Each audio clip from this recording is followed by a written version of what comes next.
আপাতত এরপর থেকে তোমরা এটা ইউজ করতে চেষ্টা করবা। আমাদের এই ক্লাস যা আছে, পরীক্ষা এক্সাম সবকিছুতে ওই আইডিটা ইউজ করতে চেষ্টা করবো। স্যার তো পরের সেমিস্টার থেকে নাকি এই সেমিস্টার থেকেই করতে হবে? এখন এই সেমিস্টার থেকে করলে ভালো। স্যার এখন এই করলে তো সেমিস্টার থেকে আবার যদি স্যার করতে সবার পারো, নতুন করে জয়েন দিতে হবে ক্লাসরুম একবারে নতুন করে। আহ, সেটাও কথা, যে লিভ করে আবার তুমি তোমার কাছে ইনফরমেশন সব যদি থাকে তাহলে তুমি মানে করতে পারো আর কি। আর যদি মনে করো যে না রিস্ক আছে, কিছু ডাটা মিসিং বা সামথিং এই ধরনের, সেই ক্ষেত্রে অ্যাভয়েড করাটাও ভালো। স্যার নেক্সট সেমিস্টার থেকে করলেই ভালো হয়, এখন স্যার মাঝখানে আমাকে প্রায় অর্ধেক চলে আসছে। হ্যাঁ, যেটা সমস্যা তোমাদের যেটা ভালো লাগে। তবে একাডেমিক ইনফরমেশনের জন্য তোমরা ওই আইডিটা সচল রাখবে আর কি। আর যেহেতু বিউবিটির আইডি বুঝতে পারতেছো, বিউবিটির ডোমেইন বা পরীক্ষা এই ধরনের সবকিছুতেই কোশ্চেন, বা বিশেষ করে আমাদের সাথে আমরা যে সব শেয়ার করতেছি তোমাদের সাথে, সবগুলোতে তোমরা সরাসরি ঢুকতে পারবা। তোমার আর ওই পারমিশন বা অ্যাক্সেস পারমিশন এই ধরনের কিছু লাগবে না।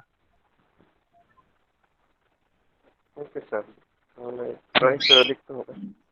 আচ্ছা, আচ্ছা, তাহলে এখন আমরা তো আর বসবো না আর কি। এখন অলরেডি 30 বেজে গেছে, আমরা এখন শুরু করে দিই। ঠিক আছে, ওদেরকে 10 মিনিট সময় দেওয়া হয়েছিল। আচ্ছা, গতদিন আমরা যেটা শেষ করতে চাচ্ছিলাম সেটা হচ্ছে ফিনিশিং অফ টেকনিক্যাল টেক্সটাইলের অংশটা। এবং আজকে যে অংশটা আমরা করবো সেটা হচ্ছে সারফেস কোটিং। কোটিং বলতে আমরা যেটা বুঝি সেটা হচ্ছে ফেব্রিক, তোমার প্রোডাকশন শেষ, তুমি যে কোনো ফাইবার দিয়ে যেটা তৈরি করছো, লাস্টে গিয়ে তুমি কিছু কেমিক্যাল ট্রিটমেন্ট করতে পারো বা কেমিক্যাল কোটিং করতে পারো। এখন একটা হচ্ছে কেমিক্যাল প্রসেস, যেটাকে আমরা বলি যে সাধারণত বিভিন্ন ধরনের ফ্লেম রেজিস্ট্যান্স বা ওয়াটার রেজিস্ট্যান্স, অ্যান্টি মাইক্রোবায়াল, হ্যাঁ, তারপরে অ্যান্টি ফাঙ্গাল, এই ধরনের কিছু ফিনিশিং ট্রিটমেন্ট যদি তুমি করতে চাও কেমিক্যাল ট্রিটমেন্টের মাধ্যমে, অ্যান্টি স্ট্যাটিক ট্রিটমেন্টও আছে এর মধ্যে। তো সেগুলো যদি করতে চাও তাহলে সেইটা রিলেটেড, অর্থাৎ এই এই কাজগুলো করে বা পারফর্ম করে ওই ধরনের কেমিক্যাল গুলো দিয়ে তুমি অ্যাড করে দিবা। ওই কেমিক্যালটা শুধুমাত্র তুমি ফেব্রিকের উপরে অ্যাড করে দিবা। বা বলতে পারো অনেকটা ডাইং এর সাথে বা ডাইস এন্ড কেমিক্যাল সেটার সাথেই অনেকটা রিলেটেড, যে সেটার সাথে তুমি অ্যাডিশনাল কিছু কেমিক্যাল অ্যাড করে দিয়ে সেই ফিনিশিংটা তুমি করে দিবে।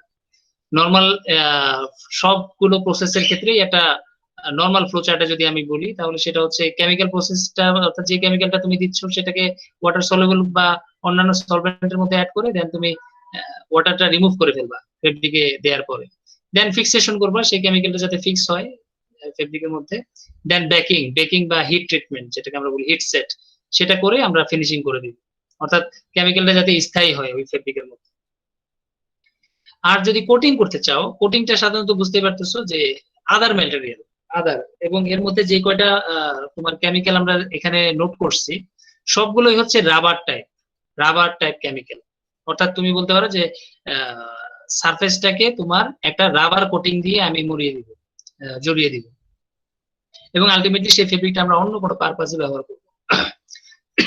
তাহলে এর মধ্যে প্রথমে যেটা আসতেছে সেটা হচ্ছে পিভিসি পলিভিনাইল ক্লোরাইড।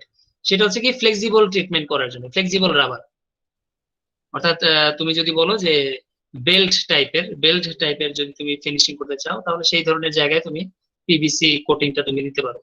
পলিভিনাইডিন ক্লোরাইডের যদি তুমি ফিনিশিং দাও, এটা অনেকটা রাবারের মতোই, তাহলে গ্যাস অথবা ফ্লেম রেজিস্ট্যান্স মানে এটা তুমি পাবা এর মধ্যে, এই বৈশিষ্ট্যটা তুমি তার মধ্যে, অর্থাৎ রাবার টাইপের এবং তার সাথে ফ্লেম রেজিস্ট্যান্স অথবা গ্যাস রেজিস্ট্যান্স এই বৈশিষ্ট্যটাও তোমার অ্যাড হয়ে যাবে এক্সট্রা। এছাড়া যদি তুমি পলিটেট্রাফ্লুরোইথিলিন যদি ইউজ করো তাহলে তোমার আসবে কি protection from harmful effect of Sunlight. বুঝতে পারতেছো, তাহলে এই কেমিক্যাল দুইটা সানলাইটে যদি যায় তাহলে এটা উইক হয়ে যাবে। বাট পলিটেট্রাফ্লুরোইথিলিন যদি আমি ইউজ করি তাহলে সেটা সানলাইটের ক্ষেত্রেও দীর্ঘস্থায়ী হবে, অর্থাৎ টেকসই হবে। এরপরে যদি রাবার ইউজ করো, নর্মাল রাবার যেটা আমরা বলি, অনেক অনেক সময় এটাকে ইন্ডিয়ান রাবার বলে, নর্মাল রাবার, তাহলে সেটা সাধারণত আমরা টায়ার এবং বেল্টিং এর ক্ষেত্রে ইউজ করি, টায়ার টায়ার ফেব্রিকের ক্ষেত্রে বা টায়ারের জন্য। তো সেই ধরনের তুমি যদি ফিনিশিং করতে চাও ওই ধরনের ফেব্রিককে যদি ওই ধরনের পারপাজে ইউজ করতে চাও তাহলে তুমি এটা করতে পারো। তাহলে টায়ার বুঝতে পারতেছো কার ম্যানুফ্যাকচারিং এর ক্ষেত্রে একটা পার্টস, অর্থাৎ কারের একটা পার্ট টায়ার, সেই টায়ারের ক্ষেত্রে আমরা কি করতেছি কোটিং করতেছি, অর্থাৎ যে টায়ারটা তোমরা আসলে বাইরে থেকে দেখো যে একটা বিশাল রাবারের একটা মনে হয় স্তূপের মতো, কিন্তু আসলে সেটার ভিতরেও আসলে ফেব্রিক আছে, এবং সেই ফেব্রিকটাই আসলে এই রাবারটাকে একটা ডাইমেনশনাল স্টেবিলিটি দিচ্ছে। কারণ জানো তোমরা যে রাবারটা হচ্ছে ইলাস্টিক, একটু ইলাস্টিক হয়, অর্থাৎ একটু বাড়ে, বড় হয়, একটু ছোট হয়। কিন্তু যখন তুমি ফেব্রিকের উপরে কোটিং দিয়ে দাও তখন কিন্তু তার একটা শেপ সে ধরে রাখবে, এই শেপের বাহিরে সে বড় হবে না, ছোট হবে না। দ্যাট মিনস যখন তুমি এয়ার ফ্লো দিয়ে অর্থাৎ বাতাস দিয়ে তুমি এটাকে ফুলিয়ে রাখতেছো দীর্ঘক্ষণ ধরে, এটাকে ইউজ করতেছো, তখন কিন্তু এটা তার একটা নির্দিষ্ট শেপে সে ধরে রাখে, এবং সেটাই সে ইউজ করতে থাকে কন্টিনিউয়াস, এবং আলটিমেটলি সেটাই তুমি ব্যবহার করতেছো। কিন্তু যদি শুধুমাত্র রাবার হইতো তাহলে কিন্তু সেটা ডাইমেনশনাল যে স্টেবিলিটি সেটা আমরা পাইতাম না আর কি। এটা অনেকটাই নষ্ট হইতো, এবং এটা দীর্ঘস্থায়ী হইতো না আর কি এই ধরনের টায়ার গুলো। এছাড়া আছে স্টাইরিন বিউটাডাইন রাবার, যেটা আছে পলিস্টাইরিন বিউটাডাইন রাবার। তো সেটা কি ধরনের, সেটা হচ্ছে ওয়েদার অ্যাবিলিটি এন্ড ওজন রেজিস্ট্যান্স। বুঝতে পারতেছো, ওয়েদার অ্যাবিলিটি অর্থাৎ যে কোনো ওয়েদারে তুমি এটা ব্যবহার করতে পারবে। তাহলে নর্মাল রাবারের থেকে এখন এটা আমার বেশি জনপ্রিয় হবে। যে কোনো ওয়েদার অর্থাৎ বৃষ্টি, রোদ বৃষ্টি সব ধরনের জায়গায় আমি এটা ব্যবহার করতে পারবো। প্লাস সূর্যের যে অতি বেগুনি রশ্মি বা আমরা যেটা বলতেছি ওজোন লেয়ারের কারণে যে ক্ষতিগ্রস্ত যে হতে পারে, সেই ধরনের জায়গাগুলো থেকেও আমি সুরক্ষা দিতে পারি আমার যে জিনিসটা আমি ব্যবহার করতে চাচ্ছি বা যেখানে অ্যাপ্লাই করতে চাচ্ছি। তাহলে সংক্ষেপে এই স্টাইরিন বিউটাডাইন রাবারটা নর্মাল রাবার বা তোমার পলিটেট্রাফ্লুoroethylene বা পলি বিউটাডাইন রাবার যেটা ক্লোরাইড এবং পলিভিনাইল ক্লোরাইড, তাহলে এগুলোর থেকেও কিন্তু এর একটা স্পেশাল বৈশিষ্ট্য বেশি আছে, যেটাকে আমরা বলতেছি ওয়েদারেবিলিটি এন্ড ওজন রেজিস্ট্যান্স। শুধুমাত্র বিউটাইল রাবার যেটা, এখানে দেখো এখানে যে রাবারটা আছে আর ওখানে যে রাবারটা একই কথা বলতেছে, বাট এটার কেমিক্যাল স্ট্রাকচারটা ডিফারেন্ট। যে বিউটাইল রাবার যেটা বলতেছি, তো সেটা তোমার টায়ার টিউবের জন্য ইউজ করা হচ্ছে, অথবা ইনফ্ল্যাটেবল ব্লোট। ইনফ্ল্যাটেবল ব্লোট অর্থাৎ ওই যে বাতাস দিয়ে টায়ারের মধ্যে যে টিউবটা আমরা ইউজ করি, সেখানে আমরা সাধারণত এই ধরনের রাবারটা ব্যবহার করি। আর একটু সফট, নর্মাল টায়ারে একটু হার্ড, বাট এখানে একটু সফট, আরো একটু সফট তুমি ব্যবহার করতেছো। এবং অনেকটাই তোমার থিন কোটিং, যদি বলো থিন কোটিং। ইনফ্ল্যাটেবল বোর্ড যেটা আমরা সাধারণত যে তোমার নদীর মধ্যে বা তোমার আমরা বলি কি যে এটাকে টুরিস্ট বিভিন্ন জায়গায় আমরা এগুলো ব্যবহার করতেছি, ইনফ্ল্যাটেবল বোর্ড গুলো, যে বাতাস দিয়ে আমি এটাকে ইউজ করতেছি, যখন আমার প্রয়োজন শেষ আমি আবার এটাকে উঠিয়ে রাখতেছি। এবং যখন বাতাস দিয়ে ফুলাচ্ছি তুমি দেখতেই পারতেছো যে একটা ফেব্রিকের মধ্যে এটা ভাঁজ করে রাখা যাচ্ছে, এটা ভাঁজ করে আমি ছোট করে রাখতেছি, দেন আমার যখন দরকার এটাকে আমি আবার এয়ার ফ্লো করে এটাকে একটা বোটের শেপে নিয়ে যাচ্ছি, এবং এরপরে ওটাকে ব্যবহার করতেছি। এখন যদি নর্মাল ফেব্রিক আমি ইউজ করতাম তাহলে কি হইতো, এটা আসলে পানিতে ডুবে যেত সোজা কথায়। কিন্তু ইনফ্লেটেবল বোর্ডের উপরে আবার কোটিং দিচ্ছি আমি রাবারের, একের দিকে সে হচ্ছে ওয়াটার ইমপারমিয়েবল বৈশিষ্ট্যটা পেয়ে যাচ্ছে, যে পানি তার মধ্যে দিয়ে প্রবেশ করবে না। সেকেন্ড হচ্ছে কি, সে আবার এয়ার ইমপারমিয়েবল হচ্ছে, অর্থাৎ তুমি যে বাতাস দিয়ে ফুলাচ্ছ সেই বাতাসটাও সে এখন পাস করতে দিচ্ছে না। এরপরে হচ্ছে কি, ফেব্রিকটা কি করতেছে, যখন সে নির্দিষ্ট পরিমাণ তুমি বাতাস বা এয়ার ফ্লো করতেছো, তারপরে সে কিন্তু একটা নির্দিষ্ট ডাইমেনশন ধরে নিচ্ছে, একটা বোটের আকার ধারণ করতেছে, অর্থাৎ এর চেয়ে বেশি বড় হচ্ছে না, ছোট হচ্ছে না। ঠিক আছে, অর্থাৎ তুমি এই যে এয়ার এবং ওয়াটার এই দুইটার উপরে সে তোমাকে আবার নির্দিষ্ট ডাইমেনশন ধরে দিচ্ছে ফেব্রিকটা। তাহলে আলটিমেটলি একসাথে তিন ধরনের কাজ একটা ফেব্রিক দিয়ে আসলে পারফর্ম করা হচ্ছে।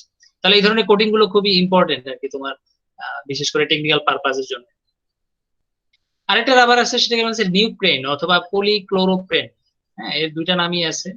তো সেগুলো আমরা ইউজ করি সাধারণত অয়েল রেজিস্ট্যান্স যেখানে আমার দরকার, অর্থাৎ অয়েলের কাছেও অনেক ধরনের রাবার গুলো কি হয়, ড্যামেজ হয়। তো যেখানে অয়েল বেশি পরিমাণে থাকে সেইখানে যাতে রাবার গুলো ড্যামেজ না হয়, তখন আমরা নিউপ্রেন বা পলিক্লোরোপ্রেন এগুলো সাধারণত ব্যবহার করি। বিশেষ করে বেল্ট বা তার পুলি বেল্ট যেগুলো আমি বলি, গিয়ারিং বেল্ট, এই ধরনের জায়গাগুলোতে আমরা সাধারণত এই ধরনের কোটিং গুলো ব্যবহার করব। এরপর হাইপালন একটা নতুন ফাইবারের নাম আমরা যদি এখান থেকে শিখি, হাইপালন, তাহলে কেমিক্যাল স্ট্রাকচার যদি বলি, তাহলে সেটা আমরা ইউজ করব কিসের জন্য, ফ্লেম রেজিস্ট্যান্সের জন্য, অনেকটা এই ধরনের পলিভিনাইল লিডিং ক্লোরাইডের জন্য, মানে সেম অনেকটাই বলতে পারো যে ফ্লেম রেজিস্ট্যান্স প্রপার্টিজ যদি আমি চাই তখন আমি এই ধরনের রাবার কোটিং দিব।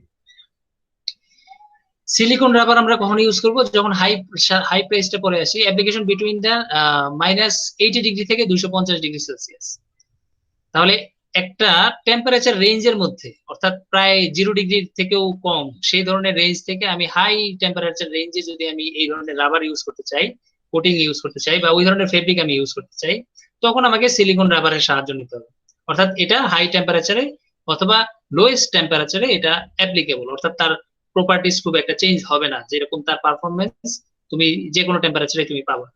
তাহলে বুঝতে পারতেছো এটার কস্টিংটা একটু বেশি, অর্থাৎ অন্যান্য যে র মেটেরিয়াল গুলো আছে তার থেকে এটার কস্টিংটা বেশি, বাট এটার অ্যাপ্লিকেশনটাও সেই ধরনের স্পেসিফিক অ্যাপ্লিকেশনই আমরা এটা ব্যবহার করতেছি। পলিইউরিথেন, অনেক সময় আমরা এটাকে বলি তোমার স্পান্ডেক্স ইয়ার্ন, যেটা তোমরা ল্যাকড়া বলে চিনো অনেক সময়।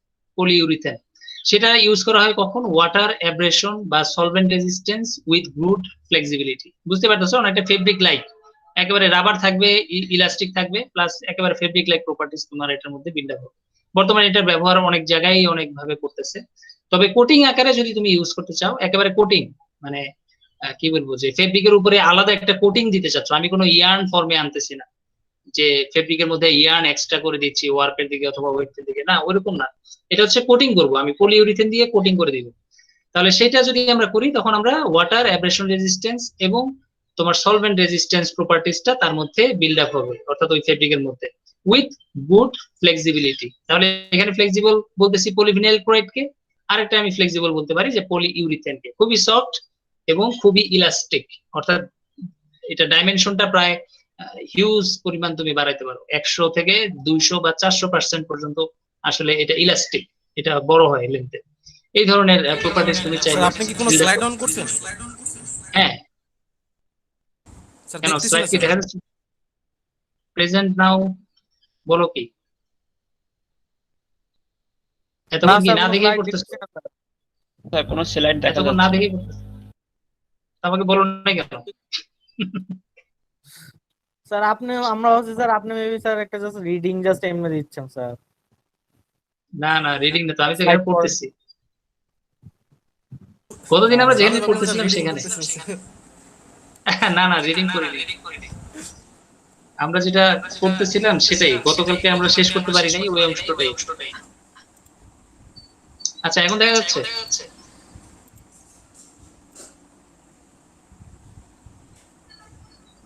জি জি স্যার, স্যার। দেখা যাচ্ছে। জি স্যার। ওকে, আমরা আসলে এই অংশটা নিয়ে কথা বলতেছিলাম যে সারফেস কোটিং। তাহলে আর কি, এতক্ষণ দেখোই নেই, তাহলে আর কি করার। তাহলে আরেকবার বলি আমি, তাহলে পিভিসি যেটা পলিভিনাইল ক্লোরাইড সেটা ছিল ফ্লেক্সিবিলিটি বৈশিষ্ট্যটা যদি আমি চাই, ঠিক একই বৈশিষ্ট্যটা আমি পাবো পলিইউরিথেন, যেটা আমরা বলতেছি স্পান্ডেক্স, ল্যাকড়া বা অন্যান্য ফাইবার, সেটার ক্ষেত্রে আমরা এটা বৈশিষ্ট্য পাবো। ফ্লেম রেজিস্ট্যান্সের জন্য আমি বলছি কি, একটা হচ্ছে হাইপালন, তুমি যদি কোটিং দাও হাইপালন ফাইবার দিয়ে অথবা কেমিক্যাল দিয়ে, এবং পলিভিনাইলিডিন ক্লোরাইড সেটা দিয়ে যদি তুমি কোটিং দাও, তাহলে তুমি ফ্লেম রেজিস্ট্যান্স অথবা গ্যাস রেজিস্ট্যান্স এই জিনিসটা, এই বৈশিষ্ট্যটা তুমি তোমার ফেব্রিকের মধ্যে বিল্ড আপ করতে পারবে। তারপরে হচ্ছে protection from harmful effect of Sunlight, ওই যে সানলাইটের কথা বললাম, তাহলে সানলাইটে যদি তোমার টেকসই হতে চায়, তাহলে সেই ধরনের ক্ষেত্রে আমাকে অন্যান্য ফাইবারের তুলনায় বা অন্যান্য তোমার পলিমারের চেয়ে পলিটেট্রাফ্লুরোইথিলিনটা বেস্ট হবে। আর যদি তুমি টায়ারের জন্য ইউজ করতে চাও, তাহলে নরমাল রাবার অথবা স্টাইরিন বিউটাডাইন রাবার, এই দুইটা রাবারের যেটা ভালো হয়। বিশেষ করে এই রাবারটা কি হবে, সানলাইটে বা সব ওয়েদারে সব এনভায়রনমেন্টে তুমি ব্যবহার করতে পারবা না। তবে স্টাইরিন বিউটাডাইন রাবার যেটা, সেটা তুমি যে কোনো এনভায়রনমেন্টে টায়ারের জন্য ব্যবহার করতে পারবা। তো এই জন্য এটার ব্যবহারটা এখন অনেক কমে গেছে, এটার ব্যবহার একটু বাড়ছে এখন বর্তমানে টায়ারের ক্ষেত্রে। আর বিউটাইল রাবার যে কোটিংটা আছে, সেটা আমরা সাধারণত ফেব্রিকের উপরে দেই হচ্ছে টায়ার টিউব এবং ইনফ্ল্যাটেবল বোর্ডের জন্য। ইনফ্ল্যাটেবল বোর্ড অর্থাৎ যেটা আমরা কিছুক্ষণ আগে বললাম যে যেগুলো বাতাসও দিব, পানির উপরেও ইউজ করব, এটা একদিকে এয়ার পারমিয়েবিলিটিও, এয়ার পারমিয়েবল হবে না, মানে এয়ার ইনপারমিয়েবল, আবার ওয়াটার ইনপারমিয়েবল, প্লাস ফেব্রিক থাকার কারণে এটা একটা নির্দিষ্ট ডাইমেনশন ধরে রাখবে।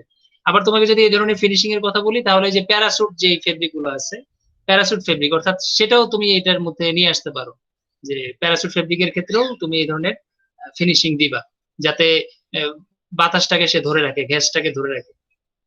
ঠিক আছে, অর্থাৎ তুমি এটাকে ফুলাবা কিন্তু এর মধ্য দিয়ে এয়ার পাস করতে পারবে না। আবার ফেব্রিক থাকবে, ফেব্রিক থাকার কারণে কি হবে, তোমার যতটুকু ডাইমেনশন ঠিক ততটুকু সে ফুলবে, এর বেশি সে যাবে না। হ্যাঁ, অতিরিক্ত তুমি আর এটাকে এক্সটেন্ড করতে পারবে না। তারপরে দেখা যাচ্ছে একটা সহনীয় টেম্পারেচার থাকে না, সহনীয় একটা পর্যায়ে থাকে। এর চেয়ে বেশি যদি হয়, মানে প্রেসার, মানে এয়ার প্রেসার যদি বেশি হয়, তখন হয়তো বা এটা তোমার তার কোয়ালিটি আস্তে আস্তে হারাতে থাকবে। তবে নর্মালি যেই প্রেসারটা থাকে সেই প্রেসারের মধ্যে সে তার ডাইমেনশনটা 100% ধরে রাখতে পারে। আর নিউপ্রেন অথবা পলিক্লোরোপ্রেন যেটা আমরা বলতেছিলাম, সেটা ছিল অয়েল রেজিস্ট্যান্স অর বেল্ট অথবা হোজের জন্য।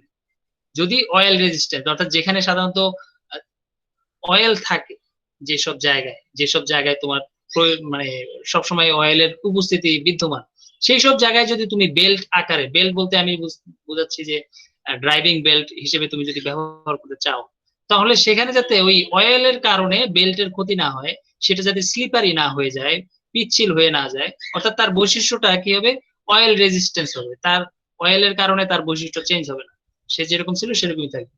তোমার ড্রাইভিং থেকে তুমি শুধু অয়েলটাকে যদি রিমুভ করো, তাহলে তোমার বেল্ট আবার তুমি আগের মতো ইউজ করতে পারবা।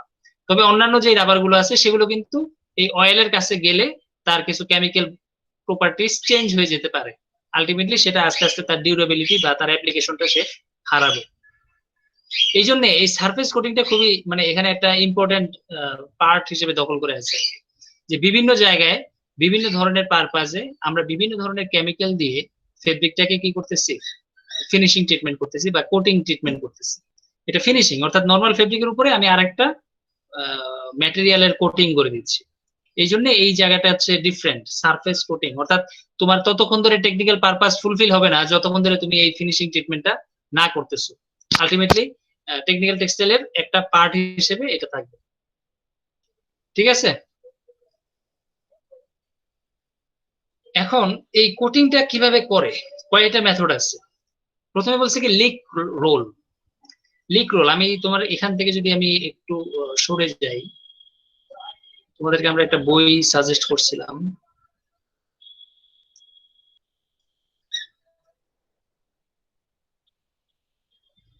আচ্ছা, এখানে আমরা কিছু ফিগারে যদি একটু যাই তাহলে সেটা ভালো হয়। নরমালি তোমার এগুলো না দেখে।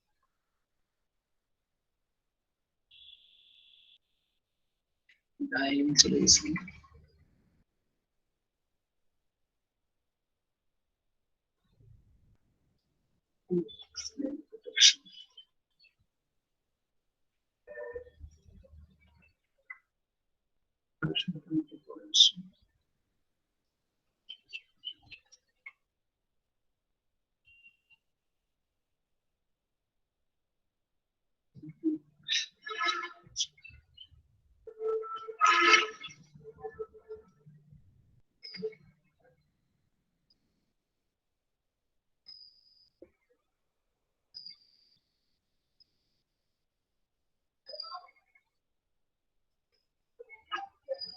আচ্ছা, ফিনিশিং এর ক্ষেত্রে আমরা কোটিংটা যদি একটু আসি, মেকানিক্যাল ফিনিশটা দেখছি।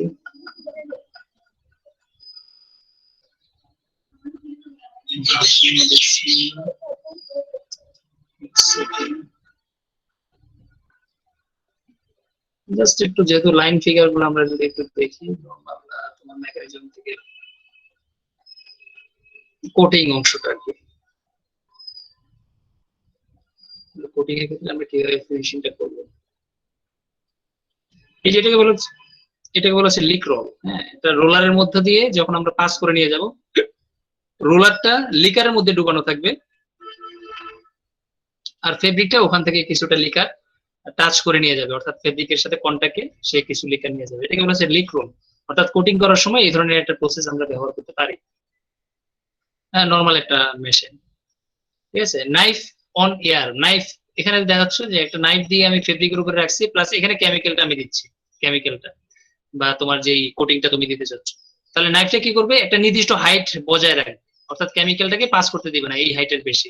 তাহলে একটা ইভেন ফিনিশিং সে এখানে করে দিবে। এই ধরনের একটা নাইফ অ্যারেঞ্জমেন্ট আমরা করতে পারি। অনেক সময় এটাকে ব্লেড, ডক্টর ব্লেড বলে, ডক্টর ব্লেড। হ্যাঁ, ডক্টর ব্লেড দিয়ে আমরা এটা ফিনিশিং করতেছি।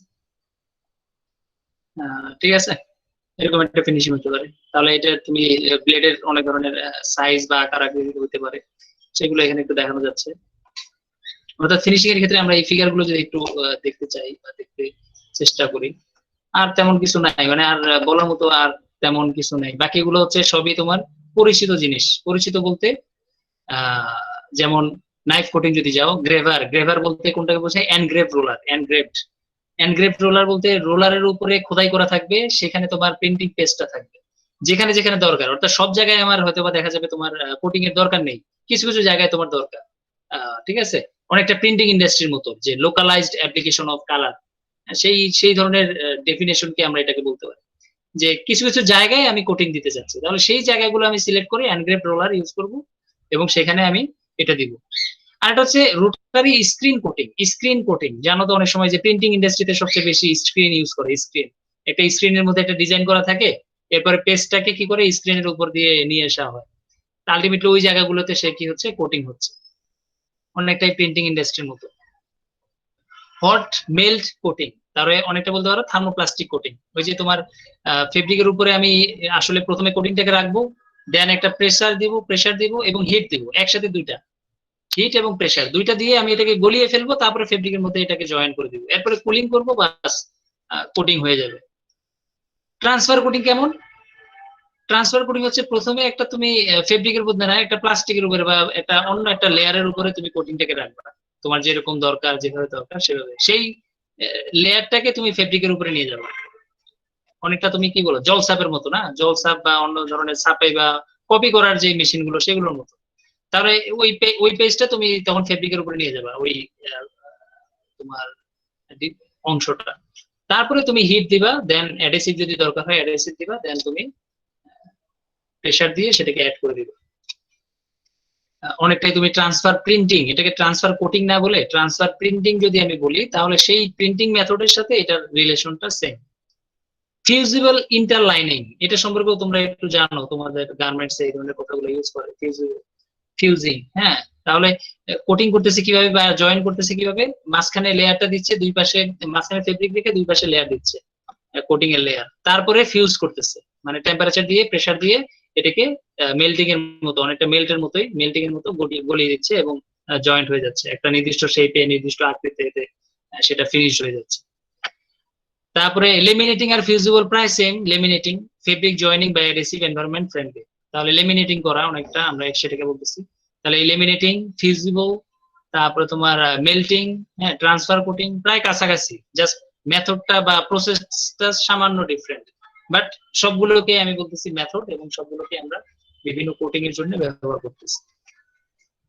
তাহলে এখানে আমরা যেটা দেখতেছি সেটা হচ্ছে সারফেস কোটিং এর জন্য কি কি কেমিক্যাল তুমি ব্যবহার করবা, এবং সেই কেমিক্যাল গুলোর আসলে ব্যবহার বা এন্ড ইউজটা কেমন, মানে তার প্রপার্টিসটা কেমন, এটা এক লাইনে আমি বা একটা পয়েন্ট আকারে আমি এখানে নিয়ে এসেছি। আর নর্মালি আমি বলতেছি যে এটার মেথড গুলো কয়টা, টেকনিক অফ কোটিং, কোটিং দেওয়ার কতগুলো সিস্টেম তোমার আছে, এই সবগুলো আমরা এখানে একত্রে বলতেছি।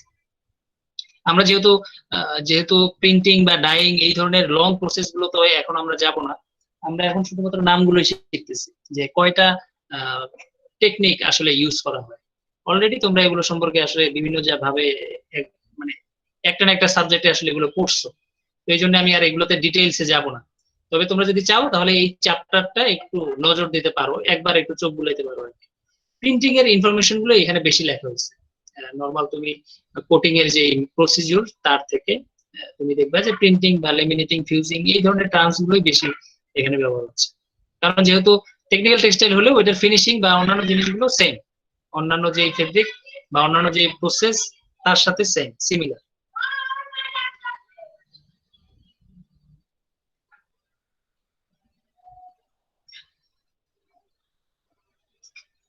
ঠিক আছে, তাহলে এটা বোঝা যাচ্ছে কথাটা, ফিনিশিং এর অংশটুকু,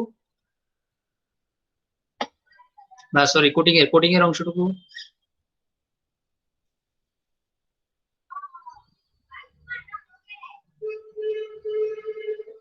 হুম,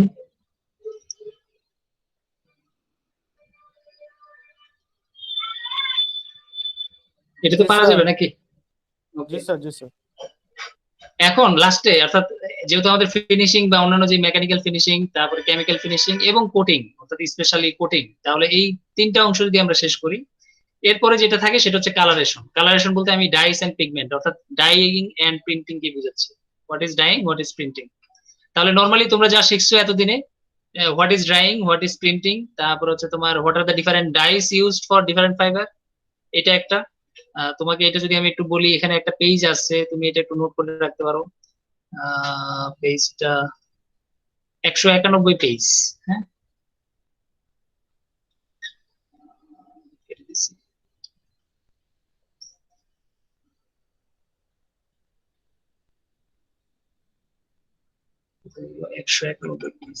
কালারেশন, এই যে কালারেশনের একটা পুরো চ্যাপ্টার, তোমার ডাইং, এক কথায় আমি এটাকে বেশি বড় করব না। ডাইং এবং প্রিন্টিং এটাই হচ্ছে মেইন অংশ।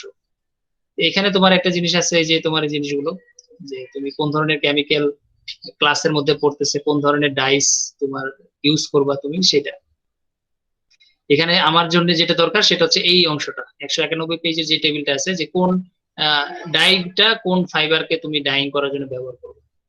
অলমোস্ট তোমরা সবাই এটা সম্পর্কে কিছুটা হলেও পরিচিত। আর বিশেষ করে আমাদের এখন দরকার কোনটা, আমাদের দরকার হচ্ছে, যেহেতু আমরা টেকনিক্যাল টেক্সটাইলে আছি, একটা হচ্ছে ফাইবার ক্লাস অনুযায়ী আমরা এটাকে যদি ক্লাসিফাই করতে চাই, তাহলে একটা হচ্ছে কনভেনশনাল ফাইবার, একটা হচ্ছে তোমার হাই পারফরমেন্স ফাইবার। তাহলে এই দুইটা ফাইবারকে যদি তুমি আলাদা করো, তাহলে তুমি এখান থেকে ফিনিশিং ট্রিটমেন্ট গুলো বা কেমিক্যাল গুলো বের করে ফেলতে পারবে। একইভাবে প্রিন্টিং এর ক্ষেত্রেও আসবে, প্রিন্টিং এর তোমার পেস্ট কিভাবে তৈরি করতেছে, প্রিন্টিং রেসিপি কিভাবে তৈরি হয়, তার মধ্যে অ্যাডহেসিভ কিভাবে লাগে, তারপরে তোমার থিনার দরকার হয় কিনা, সেই জিনিসগুলো তোমার দরকার হচ্ছে। প্রিন্টিং রেসিপিটা কেমন, প্লাস তোমার যেটা বলা হচ্ছে সেটা হচ্ছে প্রিন্টিং মেথড। প্রিন্টিং মেথড কতগুলো আছে, যেমন বিশেষ করে screen printing, roller printing, block printing, transfer printing, etcetera. তাহলে এই প্রিন্টিং মেথড গুলো কেমন, কিভাবে আসলে প্রিন্টিং করে।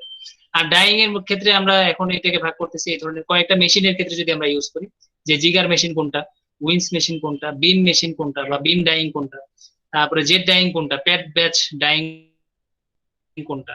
তাহলে এগুলো হচ্ছে মেইন জিনিসগুলো, যে ডাইং এর ক্ষেত্রে বিভিন্ন মেশিন গুলো কোনটা কোন ধরনের ফেব্রিককে আসলে ডাইং করে। বিশেষ করে আমি যদি আলাদা করতে চাই, তাহলে একটা হচ্ছে ওভেন ফেব্রিক, একটা হচ্ছে নিট ফেব্রিক।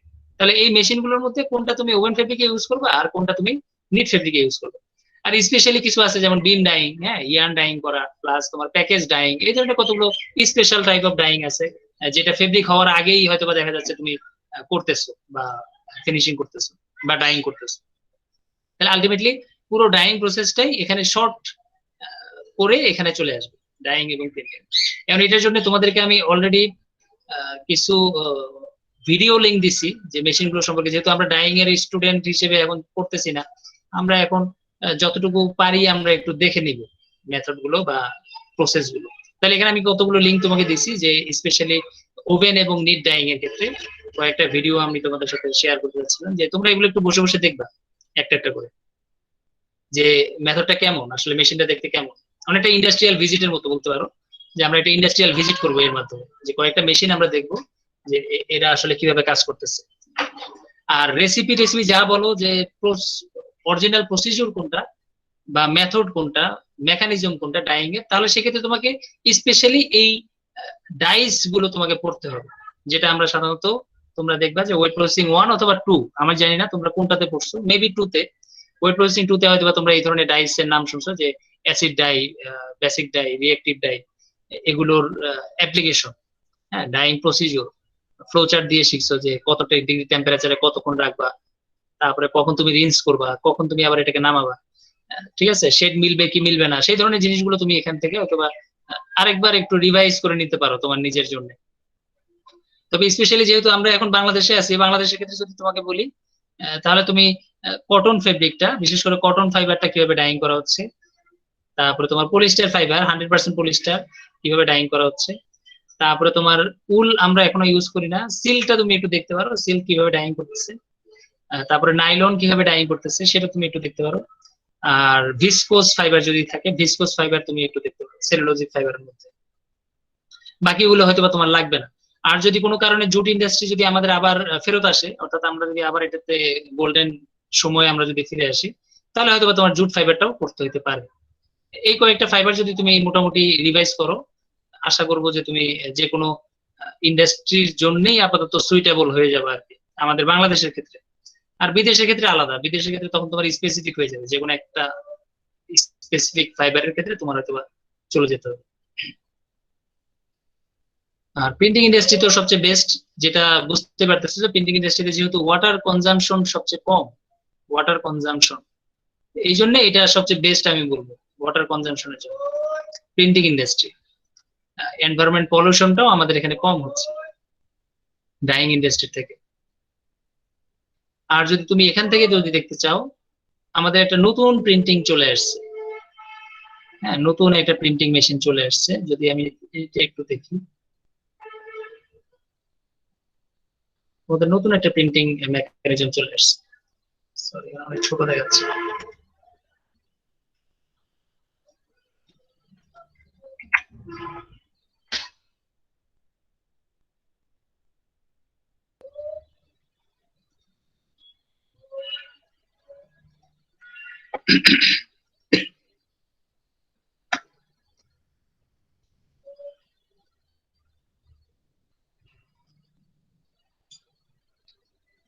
ডিজিটাল প্রিন্টিং যেটাকে আমরা বলি, হ্যাঁ একেবারে প্রিন্টিং মেশিন। তোমরা বাজারে যেরকম প্রিন্টিং মেশিন দেখো, যে প্রিন্টারের জন্য কম্পিউটারের জন্য যেসব প্রিন্টিং মেশিন, একেবারে সেম টাইপের এখন তারা নিয়ে আসছে বলতে পারো। আমি কি সাউন্ড দিব এটা?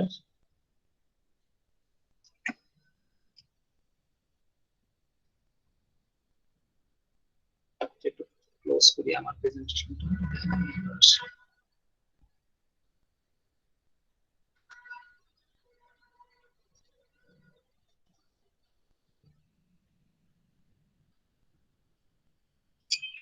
What we'll do first is create the image on our computer. You'll need an art program. If you're using CorelDRAW or Adobe Illustrator or any art program, we recommend use the program you're comfortable with. If you don't have an art program, we do recommend you buy Photoshop. Once you create your image, it's on the screen just the way you want it to appear on the shirt. You're going to export that file to Garment Creator. What you'll see is this rectangle on the screen. This rectangle represents the shirt platen. So you position the art on this rectangle, that's where it's going to print on the shirt platen. If I'm going on a dark shirt, I need to come over and select one of the white underbase options. A light option, a medium option, and a heavy option. Really a matter of personal preference. Once I make that selection, then the printer knows it's going to print white first and then print color on top. Once I've done this, I hit the print button and we're ready to go. The next step in the process is to pre-treat the shirt. You simply open the drawer, lay the shirt on the platen just as if you're printing, tuck in the excess, and close the drawer. To pre-treat the shirt, we push the start button, and it just takes a few seconds to pre-treat it.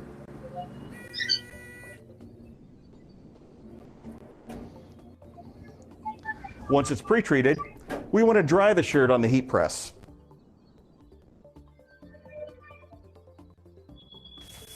We're going to use silicone paper to protect the heating element. The heat press is set at 330 degrees. We want to use heavy pressure when we do this as well. The drying process normally takes 20 to 30 seconds. We need the shirt to be completely dry in the print area.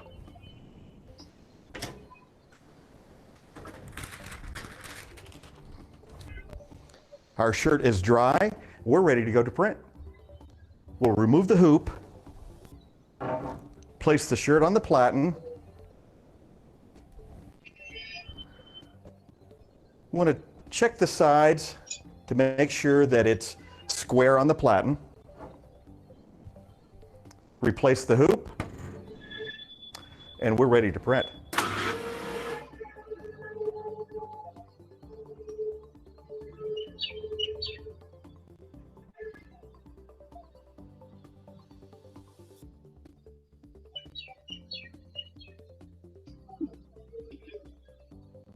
Shirt's printed and ready to be cured.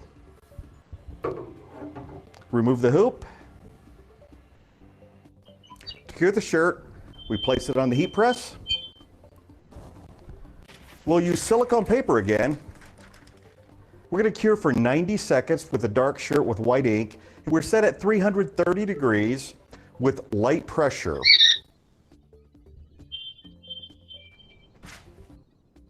We've heat set the shirt and we're ready to go. Thanks for watching this Equipment Zone video. I'm Terry.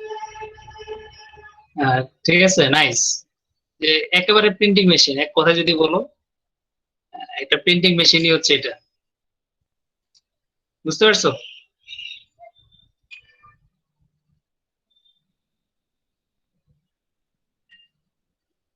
এর থেকেও modern machine এখন বর্তমানে পাওয়া যাচ্ছে, এতগুলো process যেমন manually সে transfer করতেছে, manually নিচ্ছে। তবে এটা তার এখন আর করার দরকার নেই, অর্থাৎ এখন বর্তমানে আরো স্পেশাল মেশিন যেগুলো আছে, তুমি ফেব্রিকটা শুধু দিয়ে দিবা প্রথমেই, অর্থাৎ একটার পর একটা ফেব্রিক তুমি গার্মেন্টস তুমি পাশাপাশি রাখতে থাকবা যেভাবে তার মেশিন ডিজাইন করে, এটা অটোমেটিক সবগুলো প্রসেস একটার পর একটা শেষ করতে থাকবে। তোমাকে আর মানে হাত দিয়ে আর কিছু করতে হবে না, একবারে ফাইনালি তুমি এটাকে কালেক্ট করে নিবে। মানে বর্তমান মেশিন গুলো এত মানে প্রসেস গুলো, এই যে উনি একটার পর একটা মেশিন আলাদা আলাদা ইউজ করতেছে, সেটাও এখন আর তোমার দরকার হবে না, এতটাই ডিজিটাল ফর্মে এখন চলে আসছে। তাহলে প্রিন্টিং ইন্ডাস্ট্রিটা এখন সবচেয়ে ফাস্ট, এবং বুঝতেই পারতেছো যে কালার, মাল্টি কালার, সে মাল্টি শেড আমি যদি বলি, সে এখন প্রোডাকশন করতে পারতেছে। আগে কিন্তু আমরা এটা পারতাম না। হ্যাঁ, আগে আমাদের এই প্রিন্টিং এর ক্ষেত্রে এটা কি বলবো, এটা একটা তোমার লিমিটেশন ছিল, যেমন ব্লক প্রিন্টিংয়ে একটা কালার ছিল, একটা কালার, প্রত্যেকটা ব্লকে তুমি যেই কালারটা সিলেক্ট করবে শুধু সেটাই তুমি প্রিন্ট হবে। রোলার প্রিন্টিং এর ক্ষেত্রে বা তোমার স্ক্রিন প্রিন্টিং এর ক্ষেত্রে দেখা যাচ্ছে ডিফারেন্ট, হয়তো বা তোমার সর্বোচ্চ 8টা কালারে তুমি প্রিন্ট করতে পারবে, 8টা কালার, এবং তোমাকে তখন স্ক্রিন বানাইতে হবে 8টা, রোলার বানাইতে হবে 8টা। বুঝতে পারছো যে 8টা কালারের জন্য 8টা রোলার লাগবে, 8টা স্ক্রিন লাগবে। তো এখন এই জায়গাগুলো তোমার বের হয়ে আসছে, এতগুলো তোমার এখন কিছুই লাগতেছে না। ওকে দেখতেছো যে একটা হেড দিয়ে, প্রিন্টিং হেড দিয়ে সে আসলে সবগুলো কালার অর্থাৎ পুরো ডিজাইনটাই সে প্রিন্টিং করে ফেলছে, খুব ইজি। মানে এত ইজি ফরম্যাটে আসলে প্রিন্টিং ইন্ডাস্ট্রিটাকে নিয়ে আসা হয়েছে। তুমি বলতে পারো যে ম্যান পাওয়ার প্লাস তোমার টাইম কনজিউমিং সবগুলোই এখন কমে আসছে, এবং যে কোনো ডিজাইন যেহেতু তুমি তৈরি করতে পারতেছো, যে কোনো প্যাটার্ন, যে কোনো কি বলবো টেক্সচার তুমি তৈরি করতে পারতেছো ডাইং এর থেকেও। দেখা যাচ্ছে প্রিন্টিংটা এখন খুবই জনপ্রিয় আমাদের দেশে বা অন্যান্য বিদেশেও বলতে পারো। তবে ওই যে ডাইংটা কেন করতেছে, ডাইংটা হচ্ছে মানে একটা কালারে, ওই যে সলিড কালার হয় ডার্ক ব্ল্যাক অথবা নীল, অথবা একটা কালারের জন্য তুমি ডাইংটা করতেছো। তবে এটাতে যে পরিমাণ পানি বা তোমার কেমিক্যাল নষ্ট হচ্ছে বা তোমার ওয়াটার পলিউটেড হচ্ছে, প্রিন্টিং ইন্ডাস্ট্রিতে সেটা একেবারেই নেই বললেই চলে, সেটা একেবারেই এনভায়রনমেন্ট ফ্রেন্ডলি বলতে পারি। তো ডাইংটাকে যদি আমরা অ্যাভয়েড করে শুধু প্রিন্টিং ইন্ডাস্ট্রিটাকে যদি আরো বিল্ড আপ করতে পারি বা আরো বিল্ড আপ হয়, তাহলে আমাদের এনভায়রনমেন্টও এই দিক থেকে অনেকটাই সেফ সেফ জোনে চলে যাবে। তাহলে আমরা কি ফিনিশিং এখন শেষ করতে পারি কিনা, ফিনিশিং অফ টেকনিক্যাল টেক্সটাইল? তোমাদের আর কোনো এখানে কোনো কোয়েশ্চেন আছে কিনা? অর্থাৎ তোমাদের একটা ছোট্ট একটা স্লাইড আসলে আমি তোমাদের সাথে শেয়ার করবো আর কি নেক্সটে, এখান থেকে তুমি এই মেশিন গুলো সম্পর্কে একটু আইডিয়া পাবা। এই যে জিগার মেশিন, জিগার ডাইং মেশিনটা কেমন, উইন্স মেশিনটা কেমন, তারপরে তোমার জেট ডাইং এটা আসলে কিরকম, তারপরে প্যাড ব্যাচ ডাইং আসলে কেমন, প্যাড ব্যাচ ডাইংটা কেনই বা করবা তুমি, অ্যাডভান্টেজ কেমন, ডিসঅ্যাডভান্টেজ কেমন এটা।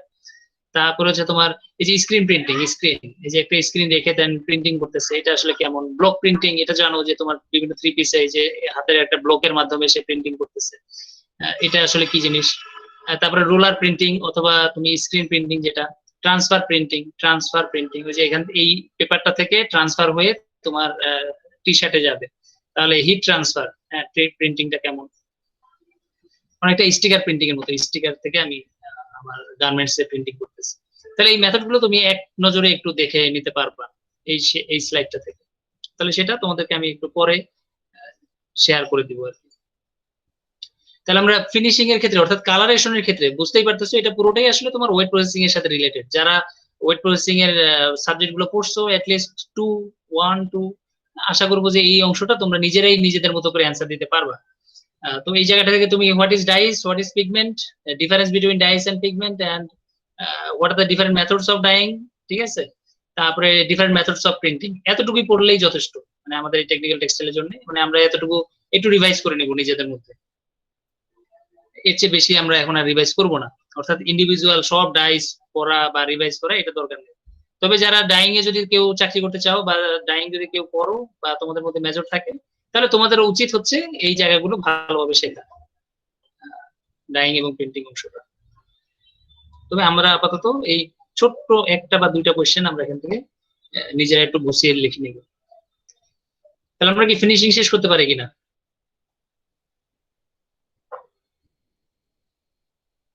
হুম,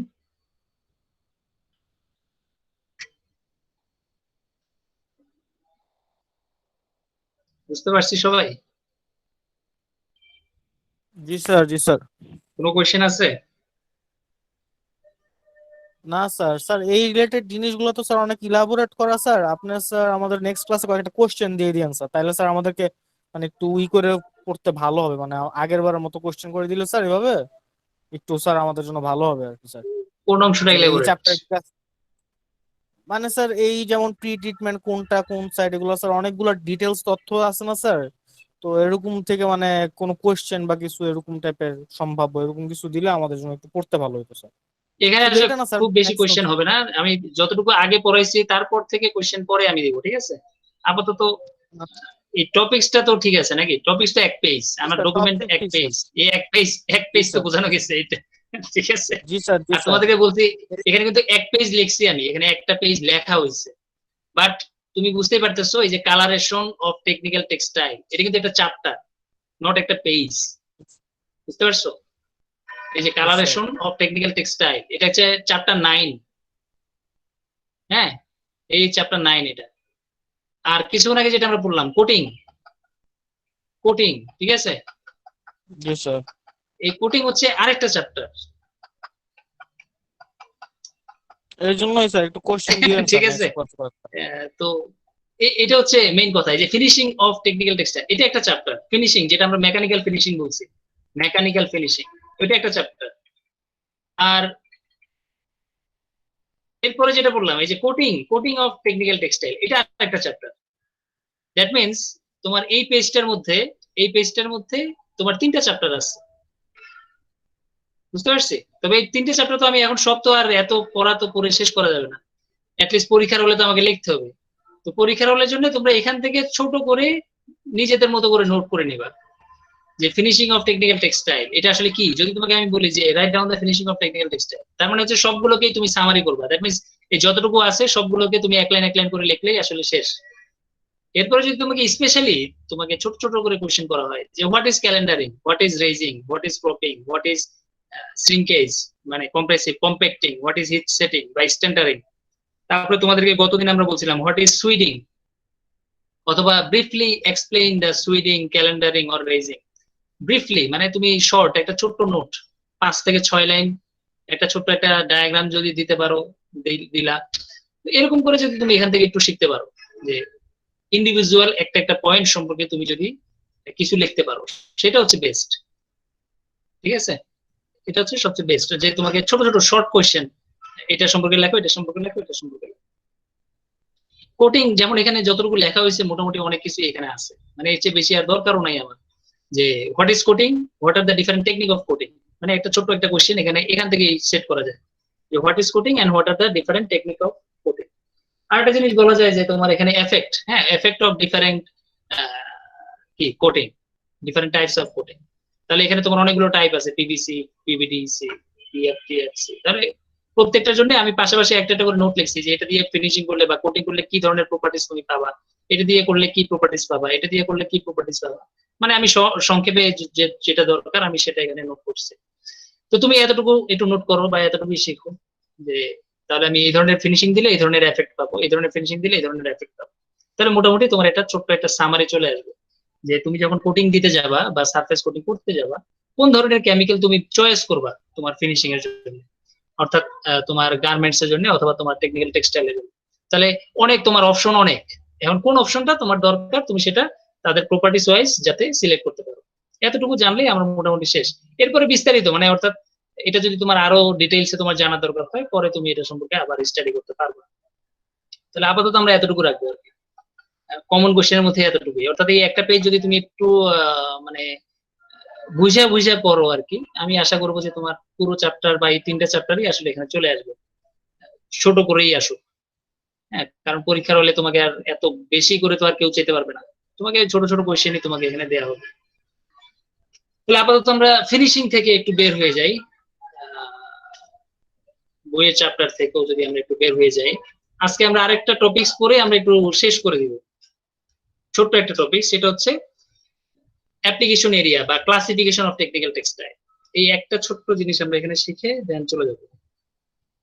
ক্লাসিফিকেশন করবা কিভাবে টেকনিক্যাল টেক্সটাইলকে, এবং এটা আসলে কত ধরনের আমরা অলরেডি জানি যে হোয়াট ইজ টেকনিক্যাল টেক্সটাইল, কিন্তু ক্লাসিফিকেশন আমরা এখনো বলি নাই। এখন পর্যন্ত এতদিন আমরা ক্লাস করছি, কিন্তু এতদিন আমরা পড়ি নাই ক্লাসিফিকেশন কত ধরনের। তাহলে আজকে আমরা যে ক্লাসিফিকেশনটা আসছি সেটা হচ্ছে টেক টেক্সটাইল এক্সিবিশনে। হ্যাঁ, এখানে 1980 সালে সর্বপ্রথম অ্যাপ্লিকেশন এরিয়া বেসড এই ক্লাসিফিকেশনটা করা হয়েছে, এবং সেখানে 12 রকমের ক্লাসিফিকেশন করা হয়েছে। তুমি যদি অন্যান্য বই দেখো, বিশেষ করে এই উইকিপিডিয়ার অ্যাড্রেস এটা দিচ্ছি, এটা যদি ক্লিক করো তোমাকে যে অ্যাড্রেসে নিয়ে যাবে, সেখানে দেখবা 12 রকমের টেক্সটাইল তুমি পাবা না, ওখানে কিছু কম আছে, আবার দুই একটা বেশি আছে যেটা দরকার নেই, কারণ স্ট্যান্ডার্ড হইতে হবে। অর্থাৎ আমরা যে হ্যান্ডবুক অফ টেকনিক্যাল টেক্সটাইল পড়তেছি, এই বইটা পড়তেছি, এখানে অ্যাপ্লিকেশন অনুযায়ী আমাদের কি আছে 12 রকমের। ঠিক আছে, একেবারে প্রথম চ্যাপ্টারে যদি তুমি যাও, প্রথম চ্যাপ্টারে এখানে 12 রকমের ক্লাসিফিকেশন বলা আছে। ওই যে আমরা চার্ট গুলো দেখছিলাম, বিভিন্ন ধরনের চার্ট গুলো, টেবিল গুলো দেখছিলাম সেখানে। এখন এটা খুঁজে বের করা যাবে কিনা, এখানে যদি দেখো যে technical textile function, market end end uses, সুন্দর। ওই যে তোমাদেরকে একটা কোশ্চেন দিয়েছিলাম এন্ড ইউজেস, হ্যাঁ, এখান থেকে তুমি চাইলে এখান থেকে দিতে পারতা। তারপর হচ্ছে তোমার আমরা টেকনিক্যাল টেক্সটাইল ক্লাসিফিকেশন ওখানে যা আছে সেটাই থাকে। আমি এখানে বইয়ে এখন আর খুঁজে লাভ নেই, বই অনেক কিছু, এখন আর আসলে এটা শেষ হবে না।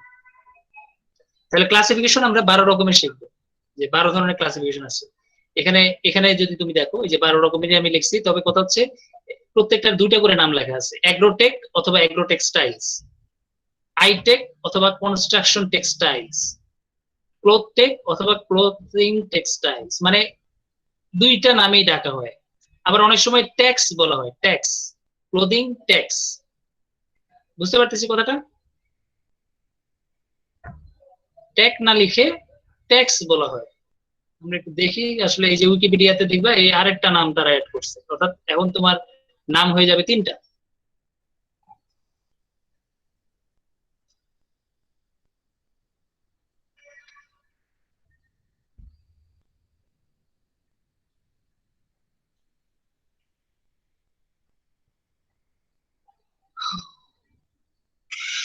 সকাল থেকে কারেন্ট নাই, সবকিছু বন্ধ হয়ে যাবে।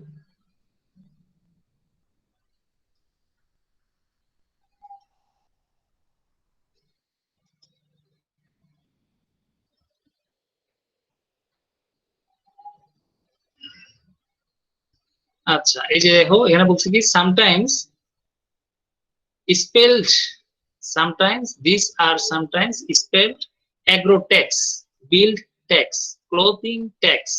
এই যে আমি বলতেছি ট্যাগ আর ট্যাক্স, তাহলে মানে এখন টেক্সটাইলস কে সংক্ষেপে ট্যাক্স বলা হচ্ছে, অ্যাগ্রোটেক্স, জিওটেক্স, হোম ট্যাক্স, এই ধরনের। অর্থাৎ টার্মস গুলো তোমার এখন একটু চেঞ্জ হয়ে যাচ্ছে।